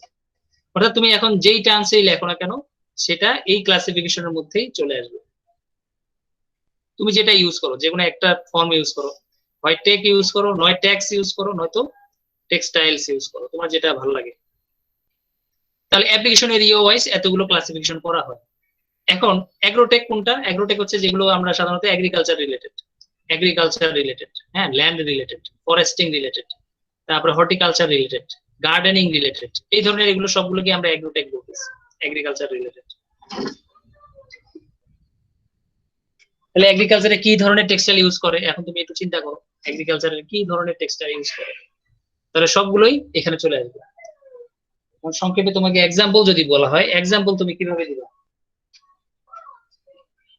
ঠিক আছে, এক্সাম্পল কিভাবে আসবে? এখন তোমরা জানো যে রুফ গার্ডেনিং হয়, রুফ গার্ডেনিং, তারপরে ফিল্ড হয়, প্লেগ্রাউন্ড তৈরি হচ্ছে এখন, আর্টিফিশিয়াল প্লেগ্রাউন্ড, মানে যেখানে কোনো ঘাস নাই, মাটি নাই, সেই সব জায়গায় আর্টিফিশিয়াল প্লেগ্রাউন্ড তৈরি হচ্ছে। এগুলো সবই কিন্তু এখন এই অ্যাগ্রোটেকের মধ্যে চলে আসবে, কারণ আমি ঘাস কাল্টিভেশন করতেছি একটা স্পেশাল সারফেসের উপরে, ঠিক না? সেই সারফেসটার উপরে তুমি ঘাস চাষ করতেছো। তারপরে তোমার কি বলে, তোমার যদি কিছু টব বা অন্য ধরনের ফল ফ্রুট, যেটা আমরা বলি তোমার কি বলে এটাকে, সবজি চাষ করা হচ্ছে এখন বর্তমানে, বিশেষ করে আমেরিকাতে বা যেসব দেশে আসলে এগ্রিকালচার বা ল্যান্ড স্বল্পতা আছে, তারা দেখবে এখন এই জায়গাটা চলে আসছে, এই ধরনের প্রসেস গুলো বা এই ধরনের টেক্সটাইল অ্যাপ্লিকেশনের দিকে তারা এগিয়ে যাচ্ছে। কৃত্রিম ভাবে তারা সবকিছু অ্যারেঞ্জ করতেছে, ঠিক আছে, সয়েল থেকে শুরু করে সবকিছু, ইভেন দেখা যাচ্ছে সয়েলও নাই, মাটিও নাই, বাট মাটি ছাড়াই তারা আবার কাল্টিভেশনের দিকে চলে যাচ্ছে। তাহলে কিছু স্পেশাল ভাবে তারা অ্যারেঞ্জ করতেছে, স্পেশাল ম্যাট তারা ইউজ করতেছে, কার্পেটের মতো ম্যাটেরিয়াল তারা ইউজ করতেছে এই সব কাজের জন্য।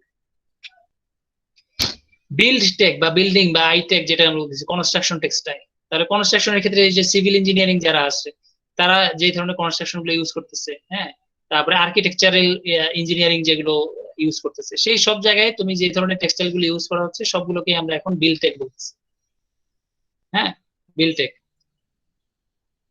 তাহলে এখানে কিন্তু দেখো অনেক ধরনের অ্যাপ্লিকেশন আছে, light weight, solid structure, hydraulic engineering, road construction, এই ধরনের অনেকগুলো কথা এখানে আছে। ক্লোদিং টেক্সটাইল, নরমালি আমরা যে অ্যাপারেল ইন্ডাস্ট্রি বলতেছি এটাকে আমি ক্লোথ টেক বলতেছি, অ্যাপারেল ইন্ডাস্ট্রি। এবং অ্যাপারেল ইন্ডাস্ট্রি বুঝতেই পারতেছো যে ফ্যাশন আইটেম যেটা, স্টাইলিং, সবগুলো এটার মধ্যে চলে। এখানে যে ফুটওয়্যার পর্যন্ত আছে, অর্থাৎ শুধুমাত্র বডি ওয়্যার বা টপ এন্ড বটম না, ফুটওয়্যার আছে, গ্লাভস আছে, অলংকার, অর্নামেন্টেশন, এই সব ধরনের জিনিসগুলো এই এটার মধ্যে চলে আসবে। জিওটেক কোনটা? জিওটেক হচ্ছে সয়েল রিলেটেড, সয়েল, জিও, হ্যাঁ, সয়েল রিলেটেড, সয়েলের সাথে অর্থাৎ মাটির সাথে কানেক্টেড যত কিছু আছে সেখানে যে ধরনের তুমি গার্মেন্টস বা টেক্সটাইল ইউজ করবা সেই সবগুলোকে আমরা জিও টেক্সটাইল হিসেবে আমরা এখানে নিয়ে আসবো, জিওটেক্স। যেমন ল্যান্ডস্কেপিং আছে, রোড কনস্ট্রাকশনের ক্ষেত্রে আমরা যদি ইউজ করি, রেল কনস্ট্রাকশন, এখন তো জানো যে রেল রোড কনস্ট্রাকশন করা হচ্ছে, ব্রিজ তৈরি করা হচ্ছে, ব্রিজ যখন তৈরি করতেছি তখন পানির নিচে গিয়ে মাটির সাথে কানেক্টেড হচ্ছে, তাহলে সেই জায়গাটায় মাটিটাকে ধরে রাখার জন্য আমরা কিছু টেক্সটাইল ম্যাটেরিয়াল ইউজ করতেছি ব্রিজের নিচে, তাহলে সেই কারণে আমরা বলতেছি geo textile. Civil engineering specially এই জায়গাগুলো খুবই তাদের জন্য অ্যাপ্লিকেবল আর কি। আর হোম কনস্ট্রাকশন, অর্থাৎ বাসাবাড়ি তৈরি করার সময় অনেক সময় মাটির সাথে আমরা অনেক ধরনের কনস্ট্রাকশন করি। ইদানিং তোমরা জানো যে আর্টিফিশিয়াল কি করতেছে, তোমার এয়ারপোর্ট বানাচ্ছে, এয়ারপোর্ট। তোমরা যদি চায়নার দিকে দেখো, চায়নার ওরা কি করতেছে, সাগরের মধ্যে এয়ারপোর্ট বানাচ্ছে। ইভেন বাংলাদেশেও এখন ট্রাই করতেছে যে গভীর সমুদ্র বন্দর, তাহলে সমুদ্রের উপরে বন্দর তৈরি করবে। তাহলে সেটা কিভাবে সম্ভব? এটা কিন্তু এই জিও টেক্সটাইলের সাথে রিলেটেড। ভাসমান কিছু দিয়ে তুমি একটা ফিল্ড, আর্টিফিশিয়াল একটা ফিল্ড তৈরি করবে, ঠিক আছে।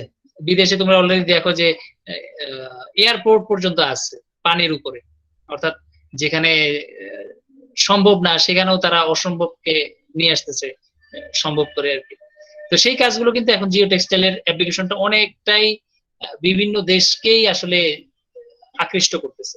এবং আমরা টেক্সটাইল শুরু করছিলাম কিন্তু জিও টেক্সটাইল দিয়ে, যেটা আমরা বলছিলাম ইসের একটা নাম দিয়েছিলাম কি, এটা প্রথম একটা ওয়ার্ড দিয়ে আমরা শুরু করছিলাম। জিও টেক্সটাইলটা শুরু হয়েছিল কোথা থেকে? নেদারল্যান্ডের, কারণ মনে আছে? Delta project. হ্যাঁ, ডেল্টা প্রজেক্ট, সুন্দর। তাহলে সেই ডেল্টা প্রজেক্ট, এই যে জিও টেক্সটাইল, ওখান থেকে কিন্তু শুরু হয়েছে এবং আজ পর্যন্ত, অর্থাৎ এই যে বর্তমানে তুমি এই যে যত ধরনের ইগুলো দেখতেছো, অ্যাপ্লিকেশন দেখতেছো, এগুলো কিন্তু সবই এটার একটা সফলতা আর কি। এবং হাই রাইজ বিল্ডিং, এখন তো আমরা মানে হাই রাইজ বিল্ডিং এ চলে গেছি, মানে নর্মাল এই যে একতলা দুইতলা বা পাঁচতলা বিল্ডিং এর দিকে আসলে এখন আর নাই। এখন সব কান্ট্রি চলে যাচ্ছে হাই রাইজ বিল্ডিং, 100 তলার দিকে তারা ঝুঁকে পড়ছে।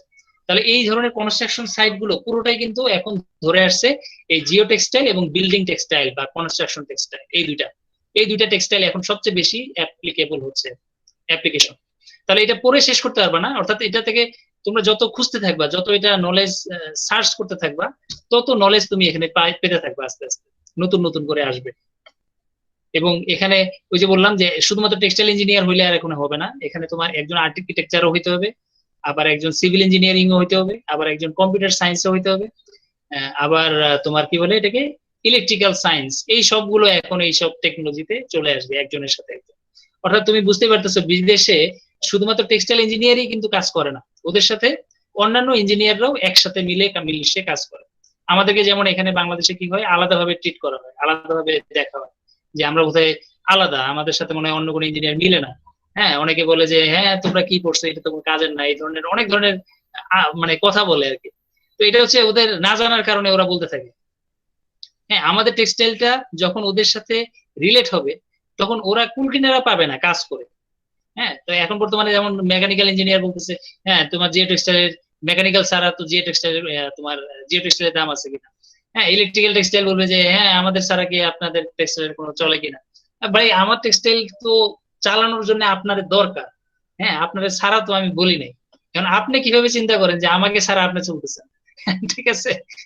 ওই তোমার একবার আমাদের এক স্যারদের মিটিং এ একটা সময় হঠাৎ করে কি বলে এক স্যারে আর কি বলে উঠছে যে ভাই আপনাদের আমাদের ছাড়া তো আপনারা চলতে পারবেন না। তখন আমরা হাসতে হাসতে শেষ। বুঝছো? বলি যে স্যার আমরা আপনাদের ছাড়া চলতে পারবো, কিন্তু আমাদেরকে ছাড়া আপনারা কিভাবে চলবেন সেটাই তো চিন্তা করে পাই না। ঠিক আছে। তো বিষয়টা হচ্ছে এরকম আর কি যে তোমরা এটা ছাড়তে পারবে না আর কি। এই অংশটা খুবই জটিল এবং সব ইঞ্জিনিয়ারদেরকে আমাদেরকে একত্রে অ্যাপ্লাই করতে হবে, অ্যাপ্লিকেশনে নিয়ে আসতে হবে।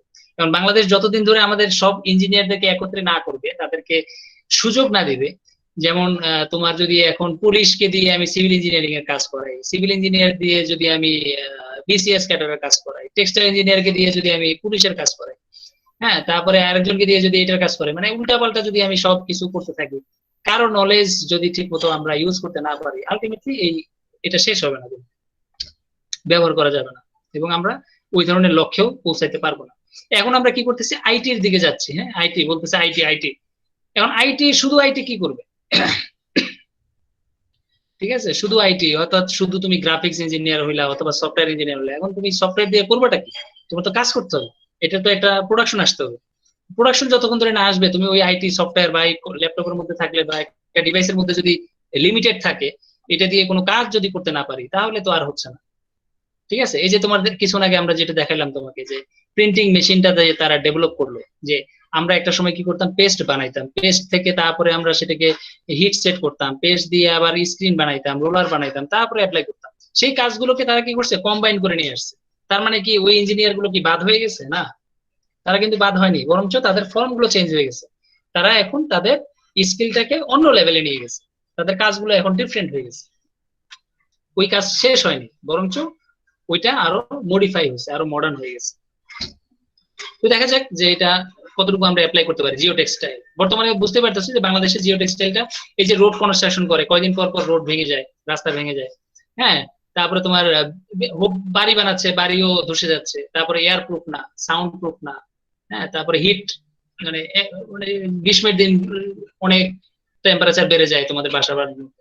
এই ধরনের উল্টাপাল্টা যে আমাদের কি বলবো, এটা কনস্ট্রাকশন সিস্টেম, এই সিস্টেম গুলো কিন্তু আমরা এখনো ঠিক হয় নাই। হ্যাঁ, আমরা বাসা বাড়ি বানাচ্ছি কিন্তু এনভায়রনমেন্টের সাথে ঠিক মতো খাপ খাচ্ছে না, টিকতেছে না। আবার যেটা দরকার সেটা হচ্ছে না। আমি বাসা বানাইলাম কিন্তু এখন বাসার মধ্যেই দেখতেছি আমি থাকতে পারতেছি না, এমন একটা অবস্থায় আমাকে নিয়ে যাচ্ছে। তারপরে তোমার রেল কনস্ট্রাকশন করতেছে, রেল গুলো বেশি দিন টেকে না, অল্প কিছুদিনের মধ্যে এটাকে বারবার মেরামত করতে হচ্ছে। ব্রিজ বানাচ্ছি, ব্রিজ থাকতেছে না, ডুবে যাচ্ছে, ভেঙে যাচ্ছে। হ্যাঁ, উদ্বোধন করা যাচ্ছে না। তাহলে এই ধরনের ইঞ্জিনিয়ারিং করে আসলে কিছু হবে না, অর্থাৎ কনস্ট্রাকশন সাইট টিকবে না বেশি দিন, স্থায়ী হচ্ছে না। অর্থাৎ আমি যদি বলি তোমাকে যে এই যে টেক্সটাইলের অ্যাপ্লিকেশন বাদে কনস্ট্রাকশন গুলো স্থায়ী হচ্ছে না, এগুলো খুবই অল্প সময়ের মধ্যে ড্যামেজ হয়ে যাচ্ছে। আর একটা সবচেয়ে বড় এই যে তোমাদের যে নদী ভাঙ্গন গুলো হচ্ছে বর্তমানে, আমাদের ল্যান্ড, মানে আমরা যে ব্যবহৃত জমি, যেটা আমাদের, আমরা কি বলি যে একটা দেশ স্বাধীন করছি কেন, একটা জমি পাওয়ার জন্য, একটা ভূমি পাওয়ার জন্য। এখন তোমার ভূমি যদি ভেঙে চলে যায় পানির নিচে, তাহলে এটা তো সবচেয়ে দুর্ভাগ্যজনক। হ্যাঁ, তোমার দেশের স্বাধীন মাটি সেটা চলে যাচ্ছে। হ্যাঁ, এই মাটি তো আমরা অর্জন করছি, এখন এটা যদি এইভাবে পানিতে ভেসে যায়, পানিতে ডুবে যায়, ভেঙে যায়, চলে যায়, মানুষ যদি 1 বছরের মধ্যে 6 মাসে যদি পানির নিচে ডুবে থাকে, তাহলে এই ধরনের জমি তো আর আমার কোনো কাজে লাগতেছে না, আমার এই ধরনের ম্যান পাওয়ার দিয়ে তো আমি কিছু করতে পারতেছি না। এই জায়গাগুলোতে আমাদেরকে আসলে চিন্তা ভাবনা করে এটাকে আগাইতে হবে এবং এই geo textile, building textile, construction textile, এগুলোকে আমাদেরকে অ্যাপ্লিকেশনে নিয়ে আসতে হবে। আচ্ছা, এরপরে যেটা আসতেছে সেটা হচ্ছে হোম টেক্সটাইল। হোম টেক্সটাইল বা হোমটেক এই জিনিসটা আসলে কিরকম? এটা হচ্ছে ওই যে ফার্নিশিং ক্লথ, ফার্নিশিং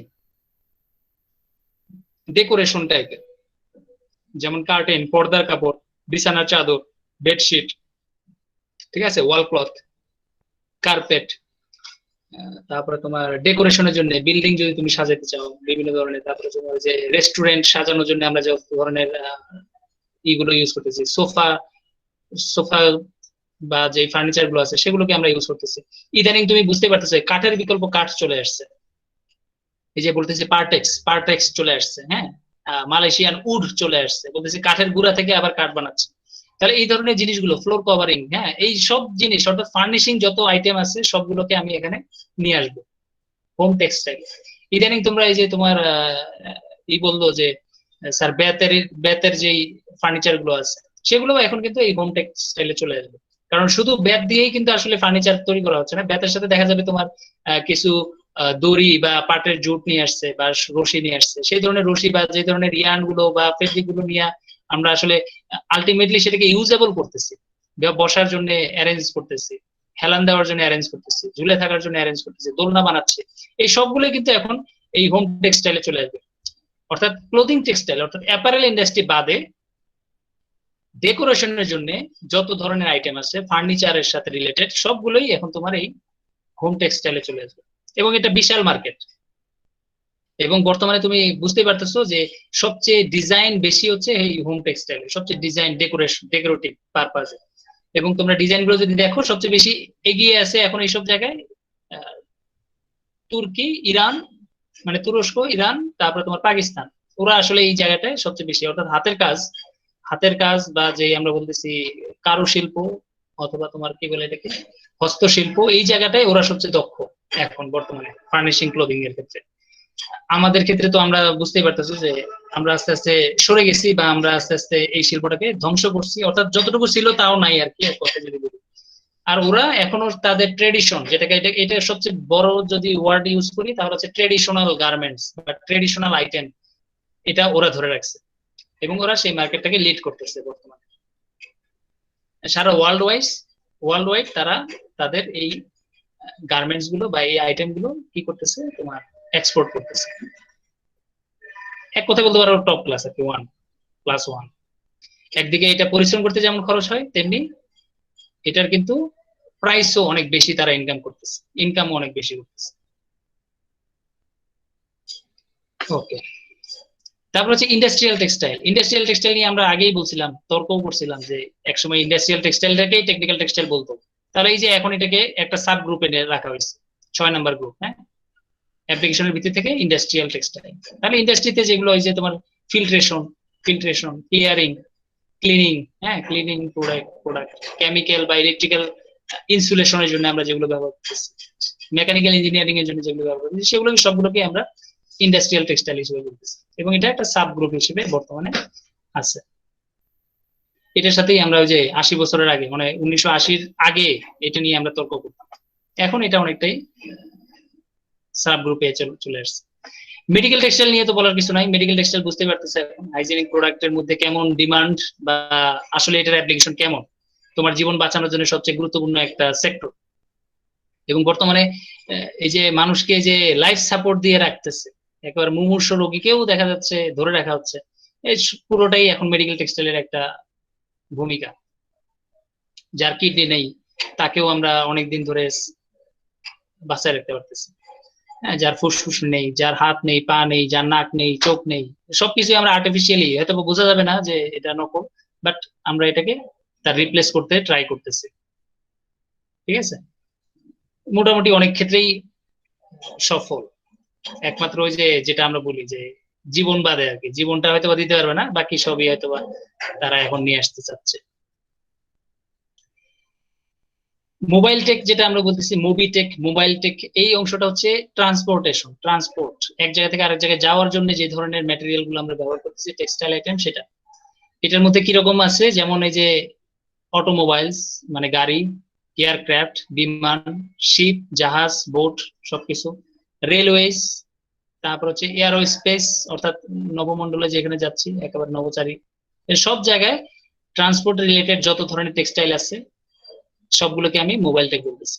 ওই যে কিছুদিন আগে আমরা তোমাকে একটা ভিডিও দেখাইছিলাম যে ভেঙে যাওয়া জাহাজ বা ভেঙে যাওয়া গাড়ি অথবা বিমান, এগুলো আসলে আমরা কি করি, এই যে রিসাইকেল করতে থাকি, প্রোডাক্ট একটা থেকে আরেকটা বানাইতে থাকি, এই সবগুলো কাজ এই মোবাইল টেকের মধ্যে চলে আসতেছে। একেবারে শুরু থেকে বানানোর থেকে শুরু করে একেবারে শেষ পর্যন্ত। কারণ এই একটা যদি ছোট্ট একটা গাড়ির কথা চিন্তা করো, এটার মধ্যে সিট বেল্ট আছে, এয়ার বেলুন আছে, টায়ার টিউব আছে, তারপরে রিমস আছে, কারের বডি আছে, তারপরে সিট আছে, সিটের মধ্যে কভার আছে, তার মধ্যে আবার তোমার ফার্নিচার আছে, মোটামুটি ভিতরের কোটিং বা ডেকোরেশনের জন্য আইটেম আছে, তারপরে ফায়ার প্রুফিং এলিমেন্ট আছে, হ্যাঁ, তারপরে তোমার কুলিং সিস্টেম আছে, টিউব বা টায়ার যেগুলো আছে, তোমার বেল্ট, ড্রাইভিং বেল্ট, মানে একটা গাড়ির মধ্যে ম্যাক্সিমাম পার্টস তুমি দেখবা এই টেক্সটাইলের মধ্যে রিলেটেড। ঠিক আছে, অর্থাৎ কার রিলেটেড যত আইটেম আছে দেখবা টেক্সটাইল ইন্ডাস্ট্রি আরেকটা এখানে দরকার, অ্যানাদার একটা ইন্ডাস্ট্রি তোমার এখানে দরকার। যদিও আমরা বলতেছি গাড়ির ইন্ডাস্ট্রি, আসলে কার ইন্ডাস্ট্রির সাথে সাথেই তোমার এই কারের সাথে রিলেটেড টেক্সটাইল ইন্ডাস্ট্রিটাও চলে আসবে। শুধুমাত্র ওই অ্যাসেম্বলি করা, টায়ারটাকে লাগাচ্ছি, বডিটাকে বসাচ্ছি, ইঞ্জিনটাকে লাগাচ্ছি, আলটিমেটলি একটা গাড়ি হয়ে গেল, তেমনটা কিন্তু না। এই সবগুলোই কিন্তু তোমাকে বানাইতে হবে, বানানোর পরে তোমাকে অ্যাসেম্বলি করতে হবে। আর সেটাই হচ্ছে আমাদের কাজ, যে এই সবগুলো আমরা টেকনিক্যাল টেক্সটাইল পারপাজে আমরা এটা প্রোডাকশন করব এবং এটা অ্যারেঞ্জ করব, অ্যাটাচ করব। তখন তুমি এই মোবাইল টেক্সটাইলটা অ্যাপ্লিকেশনটা দেখতে পাবে। ওইকোটেক্স এখন যদি বলো, সেটা হচ্ছে এনভায়রনমেন্ট রিলেটেড। এটা বলে তো আর এখন বোঝানো কঠিনও না, যেহেতু তোমরা এখন এটার সাথে অনেকটাই পরিচিত এবং বিভিন্ন ধরনের সেমিনার, সিম্পোজিয়াম, অনেক কিছু এটা নিয়ে হচ্ছে বর্তমানে। এনভায়রনমেন্ট প্রোটেকশন করার জন্য রিসাইকেল করবে, ওয়েস্ট ডিসপোজাল করবে। তাহলে যে ধরনের টেক্সটাইল ম্যাটেরিয়াল গুলো এখন এনভায়রনমেন্টকে পলিউশন করতেছে তারা একটা ক্লাসিফিকেশনে চলে গেছে, আর যারা এনভায়রনমেন্ট পলিউশন করতেছে না তারা আরেকটা ক্লাসিফিকেশনে চলে আসছে। অর্থাৎ মোটামুটি টেক্সটাইল আবার দুইটা ভাগে ভাগ হচ্ছে, হোল টেক্সটাইল। এখন আমরা বলতেছি green textile, green eco textile, এই ধরনের কতগুলো টার্মস আমরা এখন ব্যবহার করছি। গ্রিনটাই এখন বেশি ইউজ করতে। আরেকটা হচ্ছে অর্গানিক টেক্সটাইল, অনেক অর্গানিক ফাইবার, এই ধরনের টার্মস গুলো আমরা এখন নিয়ে আসতেছি এই জায়গাটা। মানে ভালো বলি আর কি, কি বলবো, 100 বছর আমরা ড্যামেজ করে এনভায়রনমেন্টকে, এখন 100 বছর আবার হয়তো আমরা রিফর্ম করবো, অনেকটা সেরকম একটা কন্ডিশন। তাহলে যে তোমাদেরকে বলছিলাম যে ম্যানমেড ফাইবার থেকে যদি আমরা বের হয়ে যাই, তাহলে সেটা 100% কি বলবো, এটাকে এনভায়রনমেন্ট ফ্রেন্ডলি হয়ে যাবে। ন্যাচারাল ফাইবার যতগুলো আছে সবগুলোই এনভায়রনমেন্ট ফ্রেন্ডলি, এটা কোনো সমস্যা নেই।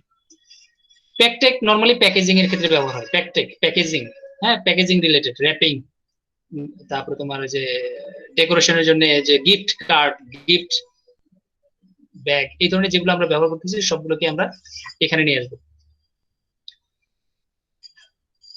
তারপরে বাজারের ব্যাগও এখন যে নেট, যেটা আমরা ইউজ করি নেট, সেগুলো হচ্ছে এটার সাথে রিলেটেড। এটা আসলে খুব ছোট্ট একটা ওয়ার্ড ইউজ করছি, কিন্তু এটা দিয়ে অনেক কিছু বোঝায়। এখন আসলে সবগুলো কথা আসবে না, এটা দেখতে দেখতে তোমার হয়তো আস্তে আস্তে তুমি অনেকগুলো নাম পাবা। হ্যাঁ, এটা সম্পর্কে তুমি একটু খোঁজ রাখবা আর কি। প্যাকেজিং রিলেটেড, ইভেন কার্টুন, যেটা কার্টুন ইন্ডাস্ট্রি, কার্টুন, বিশাল বিশাল কার্টুন গুলো তৈরি হচ্ছে। হ্যাঁ, স্যার আমাদের 2:50 থেকে আর একটা ক্লাস আছে স্যার, একটু ব্রেক মানে বা ছুটি দিলে ভালো হতো স্যার, লাঞ্চ করতে। 2:50? জি স্যার। আমারটাই তো 2:40 পর্যন্ত না। জি স্যার, এরপরে স্যার 2:50 থেকে ক্লাস স্যার আমাদের। হ্যাঁ, ঠিকই তো আছে, একটার পরে তো একটা ক্লাস শুরু হবে। জি স্যার, একটু লাঞ্চ ব্রেক দিলে ভালো হতো স্যার, বা ছুটি দিলে ভালো হতো স্যার আজকে। হ্যাঁ, তুমি তো আগে শেষ করে ফেললে, আর দুটো টপিক ছিল, এটা প্রোডাক্ট আর স্পোর্টস। স্যার টাইম তো নাই স্যার, আর তো টাইম নাই স্যার। ওকে, ছোট তো স্যার নেক্সট ক্লাস থেকে শুরু করেন স্যার, অ্যাটেন্ডেন্স তো নিতে হবে। ছোট কোথায়, কোথায় ছোট দেখলা? না স্যার মানে তাও তো আছে স্যার ভালোই। কি ছোট? স্যার ক্ষুধা আচ্ছা লাগছে স্যার, এখন আর ছোট বড় করে না স্যার, ছুটি দেন। আচ্ছা, তোমরা এখানে ই করো, কমেন্টস করে দাও তাহলে শেষ করি। জি স্যার, দিছি স্যার। সবাই করছো? সবাই দিয়ে দে, সবাই, কেউ বাকি থাকলে দিয়ে দে। 16 জন, আমি একটু গুনে ফেলি, 1 2 3 4 5 6 7 8 9 10 11 12 13 14টা আছে, 14টা আছে। তোমরা সবাই সবার আইডি গুলো দিয়ে দাও। জি স্যার।